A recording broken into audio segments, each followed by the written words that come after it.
I used to be the nice one until being nice nearly destroyed me. I used to be the person everyone called when they needed something, the one who would drop everything to help a friend move or stay late at work to finish someone else's project. My boss would text me at 11 p.m. and I'd respond immediately. I'd cover shifts when coworkers called in sick. I'd volunteer for the projects nobody wanted. I was raised to believe kindness would always come back to you. For 5 years at Davidson Media, I was the first to arrive and last to leave. I helped my coworkers meet their deadlines. I brought coffee for the team when everyone was stressed. I even let my boss Diane take credit for my ideas during presentations because she said it would look better. Coming from management when my dad got sick last year, I asked Diane if I could work remotely 2 days a week so I could drive him to chemo. She sighed and said, "We really need you in the office, but I suppose we can make it work for a month or two." I was so grateful that I worked twice as hard on my office days, making sure nothing fell through. The cracks dad's treatment was supposed to last 6 months, but after 3 months, Diane called me into her office. She said the remote arrangement wasn't working. The team needed me physically present every day, and besides, it had been long enough.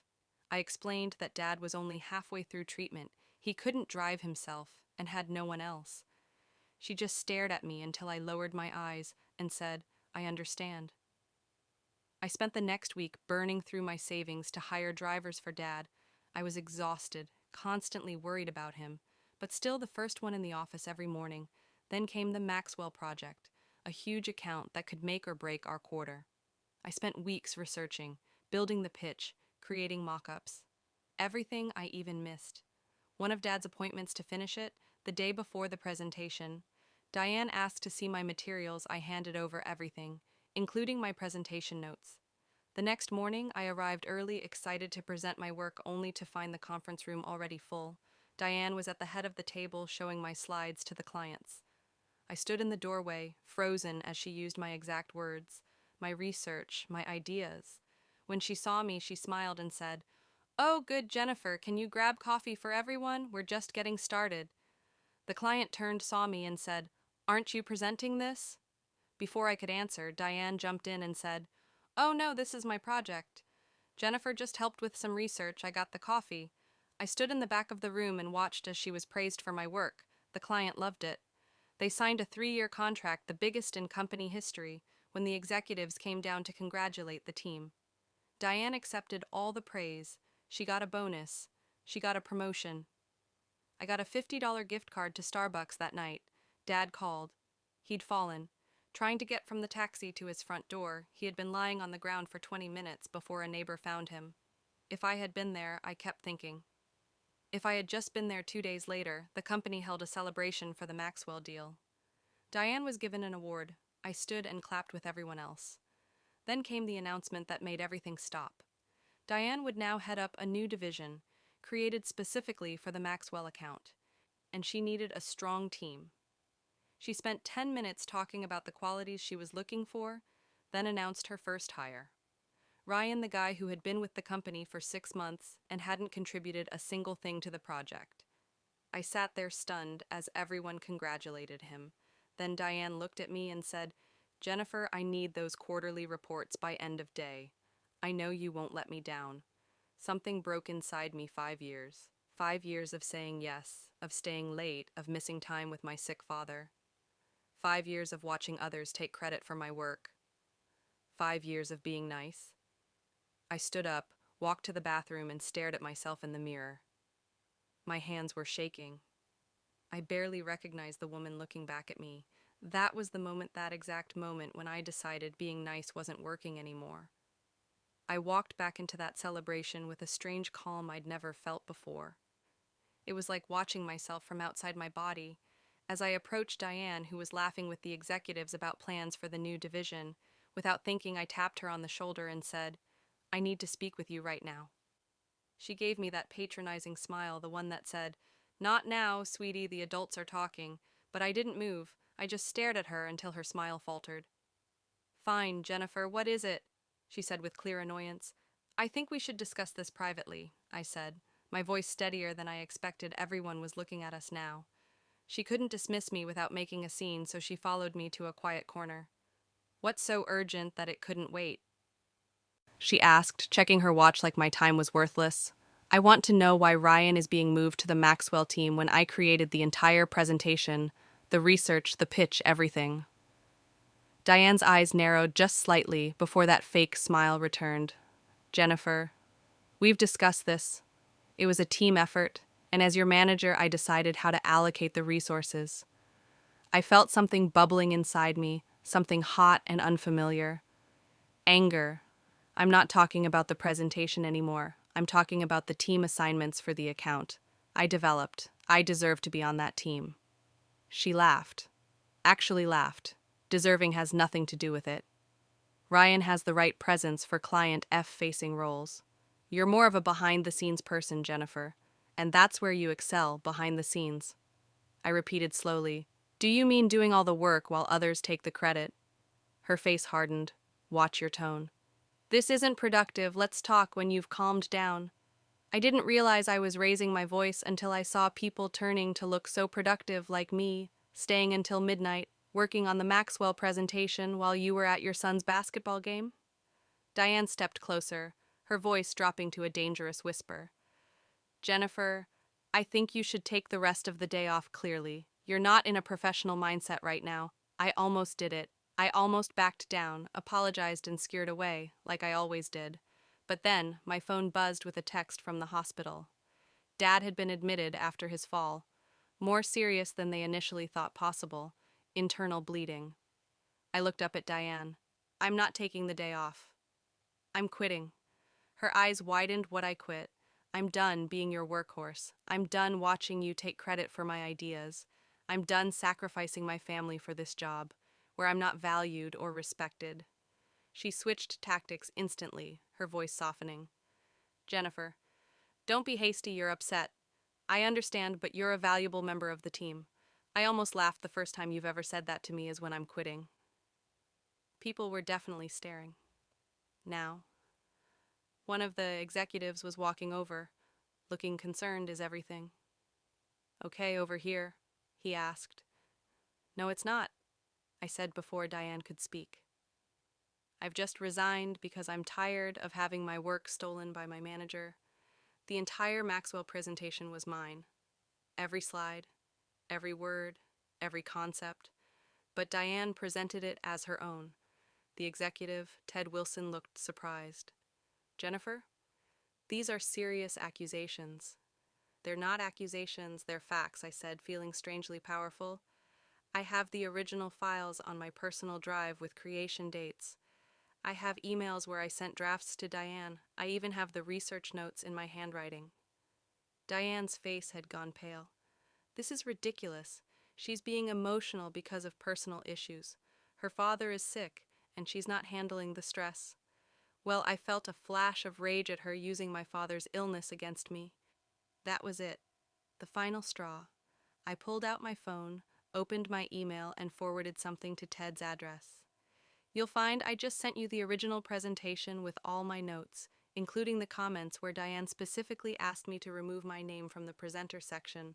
You'll also find the recording I made of our conversation last month, where she told me, and I quote, "Just do the work and let me handle the client. I need this win for my promotion." I hadn't actually planned to send that recording. I'd made it for my own sanity to remind myself I wasn't crazy, but now it felt like divine intervention that I had it. Diane's mouth opened and closed like a fish. Ted checked his phone, his expression changing as he opened the email. Jennifer, let's discuss this in my office, he said quietly. I shook my head. I'm done discussing. I'm done working here. I'm done being nice. I have to go to the hospital. My dad needs me. I'll email HR my resignation. I turned to walk away when Ted said, Wait, this is concerning information. We need to address this. I looked back at them. Diane's face was a mixture of shock and fury. Ted looked genuinely troubled. Address it however you want, I said. I won't be here. As I walked toward the exit, I heard my name being called by several people, but I didn't turn around. I just kept walking past the shocked faces of coworkers who had never seen nice, accommodating Jennifer stand up for herself outside the building. I took a deep breath. It felt like the first real breath I'd taken in 5 years. I got in my car and drove straight to the hospital. Dad was pale against the white sheets, but he smiled when he saw me. "Hey, kiddo, shouldn't you be at work?" I took his hand. "They can manage without me. I'm where I need to be over the next few days while Dad recovered." I got dozens of calls and texts from coworkers, some expressing shock. Others support, a few even shared stories of how Diane had taken advantage of their work too. I ignored most of them, focusing on Dad and what would come next a week later while Dad was napping in his hospital room. I finally checked my email. There was a message from Ted Wilson asking me to call him. When I had a moment, curious, I stepped into the hallway and dialed his number. "Jennifer, thank you for calling," he said, sounding genuinely relieved. "I've been hoping to speak with you." "What can I do for you, Ted?" I asked professionally, even though I no longer worked there. "After reviewing the materials you sent and conducting several interviews, we've terminated Diane's employment. Her actions constituted a clear violation of our ethics policy." I hadn't expected that. "Oh," I said, not knowing what else to say. He continued. "We'd like to offer you her position." I nearly dropped the phone. What the Maxwell team needs: a leader. Someone who knows the account inside and out. Someone who did the actual work. That someone is you. I leaned against the wall, trying to process this. The promotion Diane had gotten was now being offered to me. "I appreciate the offer, Ted, but I'm not sure I want to come back." There was a pause. Then Ted said, "We're prepared to offer a significant compensation increase, full remote work options for your family situation, and back pay for the bonus Diane received for your work." I thought about Dad, about the medical bills piling up, about the fact that despite everything I did, enjoy the creative aspects of my job, just not the way I'd been treated. What about the company culture that allowed this to happen in the first place? I asked, why didn't anyone notice or speak up before now? Ted sighed. "That's a fair question, and one we're addressing company-wide. We've started a review of all management practices and reporting structures. I won't pretend we didn't fail you, Jennifer, but I'm asking for the chance to make it right." I told him I needed time to think. Would he be open to meeting in person to discuss specific terms? He agreed immediately. That night I sat beside Dad's bed as he slept, thinking about what to do. Going back seemed impossible after my dramatic exit, but starting over somewhere else during Dad's illness also seemed daunting. Dad woke up and caught me deep in thought. "Penny, for your thoughts." I told him everything about Diane, about quitting, about the job offer. He listened carefully, as he always did when I finished. He asked me, "What do you want to do, sweetie?" "I don't know." Admitted, part of me wants to go back and show them I can lead without becoming like Diane. Part of me wants to walk away and start fresh. He nodded. Both valid. But let me ask you this. When did you feel most like yourself this past week? I thought about it when I finally stood up to Diane, when I stopped being a doormat. Exactly. He said, "You don't have to decide whether to take the job right now, but whatever you choose, don't go back to being the old Jennifer, the one who let people walk all over her." I met with Ted the next day and laid out my conditions: full remote work flexibility during Dad's treatment, a team of my choosing, and most importantly, a company-wide attribution policy ensuring people received credit for their work. To my surprise, he agreed to everything. I started my new role the following month, working primarily from Dad's house while he recovered. The team respected me because I respected them. We completed the first phase of the Maxwell project ahead of schedule and under budget. It wasn't always smooth sailing. Some people who had known the old Jennifer tried to take advantage.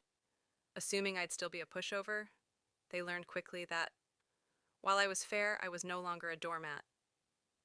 6 months later, Dad finished his treatment. The doctors were cautiously optimistic. He was on the mend. I had proven myself as a leader and even received a company-wide innovation award for a new campaign approach. One evening, as I was finishing work, Dad came into the home office I'd set up in his spare room. "You know what I was thinking about today?" "What's that?" I asked. "Closing my laptop that day at the hospital when you came in after quitting. There was something different about you, like a weight had been lifted." I smiled. I remember he sat down across from me before that day. "I was worried about you more than myself. Worried you were letting life happen to you instead of making choices. It took me getting sick for you to finally put yourself first." Tears pricked my eyes. "I'm sorry it took that long." He reached over and squeezed my hand. Don't be. We all learn our lessons when we're ready to learn them. I'm just glad you learned this one while I'm still around to see it. We sat in comfortable silence for a moment before he added, Your mother would be proud of you. She never took crap from anyone either. That made me laugh. Mom certainly wasn't a pushover. Late that night, I found myself thinking about the person I used to be, always saying, yes, always accommodating everyone else's needs before my own. I didn't hate that person. She was kind and well-intentioned, but she was also afraid. Afraid of conflict, afraid of disapproval, afraid of standing alone. The woman I'd become wasn't fearless, but she faced her fears, she set boundaries, she demanded respect, and strangely enough, she received it far more often than the woman who had begged for it the following week. I received an email from Ryan. Of all people, he'd been reassigned after I took over and was now working under another manager who apparently made Diane look positively angelic in comparison. The email was asking if I had any openings on my team. He'd heard I was a fair boss who gave credit where it was due.